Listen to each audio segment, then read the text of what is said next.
Hey everyone, and welcome back to Woodlander Studios. In this video, we're going to be taking on the challenge of combining a greenhouse and a mech to forge something completely new.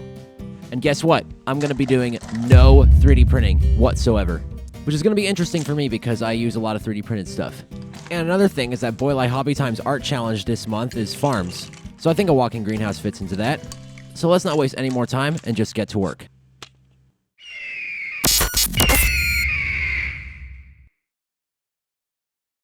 To start things off, we're going to build out the main body of the mech using this old RC car remote and an old Star Wars toy that was given to me.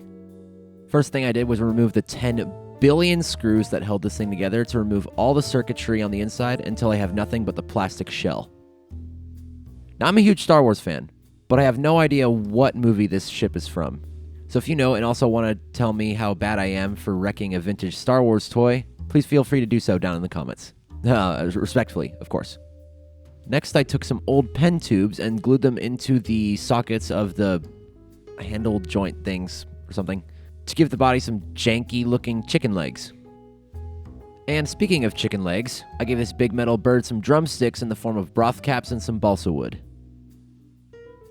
For the feet, I took the base of some super glue bottles, hot glued a broth cap to each of them to give me two little stubby, cute robot feet, as you do with robot feet. Yeah. But can it stand? Nope. Maybe if I try balancing it really hard. No, forget about this. I'll come back to it later. Next comes the fun part, where I add a bunch of different random greeblies, like these pen tubes, this part of a super glue bottle, and this metal plate from a yogurt container. I was on a hike with my cousin a little while ago, and I found this piece of plastic that looks kind of like a chair. So that is what it's going to be. After gluing a few more bits and pieces to it and around it, I made a little cockpit for the drivers to sit in.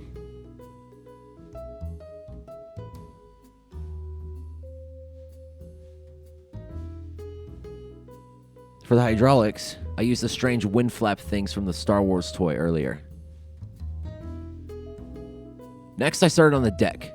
First, I laid out a bunch of coffee stirring sticks on a piece of parchment paper, then hot glue 3 beams of balsa wood to the bottom. But then I got bored and then I wanted to work on the greenhouse instead. To make the greenhouse, I took a coffee stirring stick, then glued 4 equally sized wooden dowels to the bottom, then 4 smaller equally sized wooden dowels across. Just repeat that 4 times and then you have 2 walls and a roof. Next, I stained all the wood with brown wash from Vallejo to give it some age and weathering. Then the tiniest sardines giggles worth of tacky glue onto the wooden dowels, so I can glue on a clear piece of acrylic that I salvaged from an old iPad protector. I wanted a little house on the back of the mech, so I built one really quick out of some balsa wood that I had lying around. Now, I'm not going to go into detail on how I made it, but if you want to see a detailed video on how to make these, go check out Boylai Hobby Time's awesome video where he built a little Wild West house right next to a waterfall. It's a great video, and I recommend you go check it out. Now, my mech is very back heavy, but I have an idea on how to fix it. First, I take 2 metal nuts and then glue a piece of balsa wood on each side. Then fill in all the other sides with more balsa wood, then glue it to the front of the mech to act like a weight.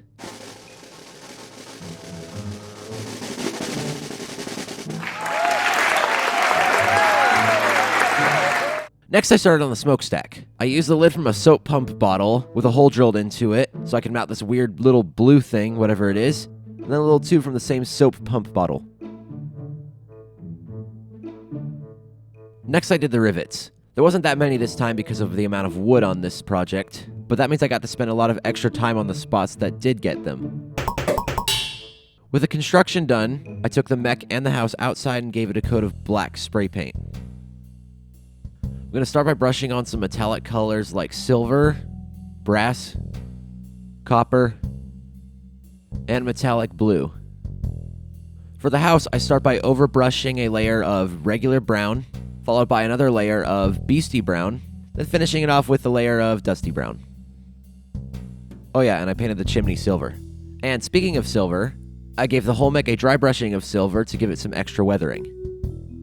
Next, I glued the house onto the mech so I could give the whole thing a wash. I gave the whole thing a brown wash, but for some reason I lost the footage, and I only got this footage of me giving a black wash to one little part, so you're just gonna have to believe me.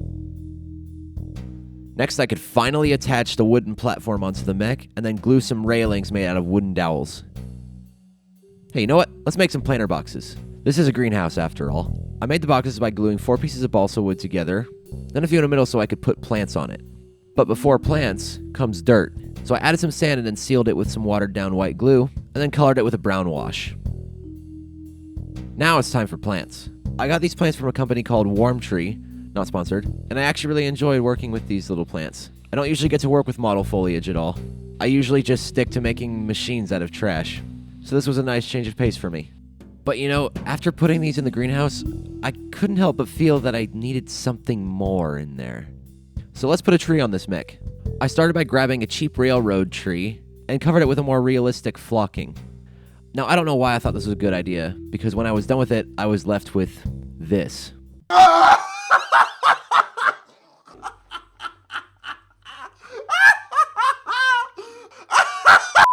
Scratch that, let's put some more effort into this. I'm trying out a new technique that I saw on Gamey Builds once. And yes, Gamey Builds Orange Tree Mech inspired this build. It's one of my favorite pieces he's done. By taking a bunch of wires and twisting them together to form a tree shape. I next coated the whole tree in a few layers of PVA glue to fill in the gaps between the wire. To fill in the larger gaps, I used super glue and then sprinkled on some baking soda. This causes a chemical reaction that'll harden the super glue pretty much instantly. And it also adds some texture too. And I definitely planned that. After a few layers of brown paint and a few clumps of foliage, I'm left with this. Yeah, that's a lot better. The one on the left is despicable. Off camera, I made a second wire tree, but made it much smaller and gave it pink leaves to make it look more like a cherry sapling. Next, I made a dirt paste out of some baking soda, some paint, and some glue. I then slapped it onto a box I made off camera, being sure to put it into all the cracks and crevices. Then I squished my tree on top. I put some of the leftover dirt on the feet to dirty them up too. Now I want my main tree to be an apple tree. So I rolled a few balls of clay, baked them with a heat gun, then painted them red, and then just like that, I've got a bunch of little apples. I then attached the gable ends onto the roof, and then started adding some more random details, like this flower pot, this platform leading up to the house because I completely forgot about it, this little staircase, and some rust spots because I forgot to add them. I also painted the dirt on the feet brown because I just didn't like the color that it was.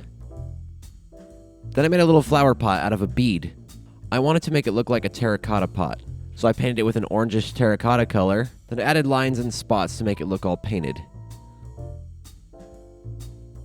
I also wanted to try something new that I saw on Studson Studio once. It's where I take a little bit of silver, and then highlight each individual rivet with it. Then after that was done, I could tie almost everything with a light dusting of brown through the airbrush. Then I could finally glue my greenhouse down. And the rest of my details.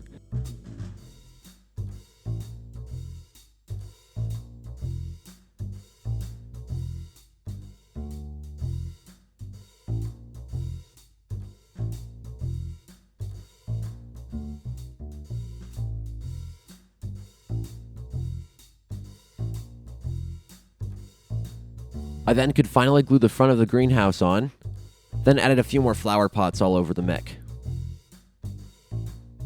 The last things to do were to glue the roof on, add this little rope ladder that I made off camera, then the masts and rigging.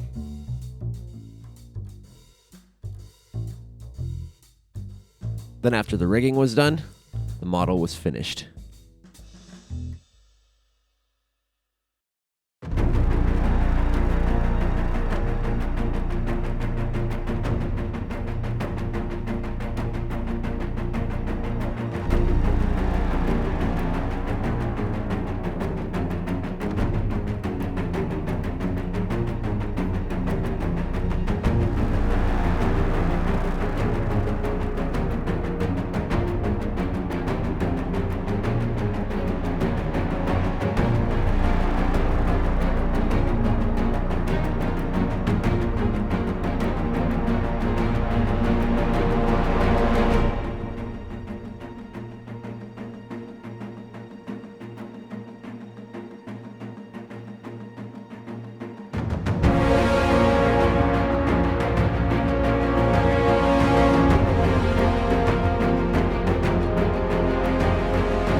Well, that is it for this video. Thanks to everyone who's watching this. I really hope you enjoyed it a lot. Special thanks to Boylai Hobby Time for his art challenges. When you're done here, go check out his and all the other people who participated, and subscribe to all of them while you're at it. Everyone did some amazing stuff. And if you ever have any questions about anything, feel free to comment down below. Thanks for watching, and I'll see you next time. If you're still here, you might enjoy watching me take apart an old children's helicopter toy, and then turning it into a decapitated droid head. If that sounds even mildly amusing to you, click a video right on top of the screen.